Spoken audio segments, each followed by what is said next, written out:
গত ১.৫ বছরে আমরা কি দেখলাম?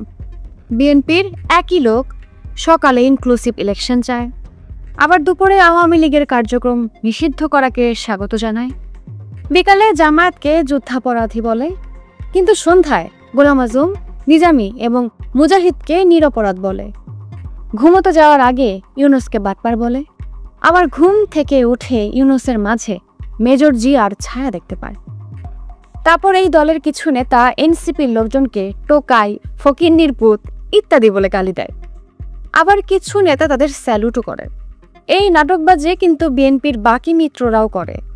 ২ ভোটের মাহমুদ রহমান মান্না, ২.৫ ভোটের জোনায়েদ সাকি, ৩ ভোটের আন্দালি পার্থ, ৩.৫ ভোটের নুরুল হক, এমনকি যার কোনো ভোট নেই সেই ফুয়াদও নাটক করে যাচ্ছে। নাটক করছে টকশুজীবীরাও। টকশুতে গিয়ে ইউনূসকে একটু বকে দাও, বিএনপিকে আধটু ঝাঁকে দাও, জামায়াতকে দুটো কানমোলা দাও, এরপর বঙ্গবন্ধুকে একবার স্বৈরাচার বলো, শেখ হাসিনাকে ২ বার ফ্যাসিস্ট বলো, ভারতকে নিয়ে ৩টা মিথ্যাচার করো, পাকিস্তানের সাথে ফ্রেন্ডশিপ করার পক্ষে 4টা যুক্তি দাও, তারপর আবার ইউনূসকে একটু বকে টকশো শেষ করো। একই কাজ বেসরকারি প্রতিষ্ঠান সিপিডি, টিআইবি, আইন ও সালিশ কেন্দ্র সহ বাকি যারা আছে সবাই করছে। আর মিডিয়াগুলো তো করছেই।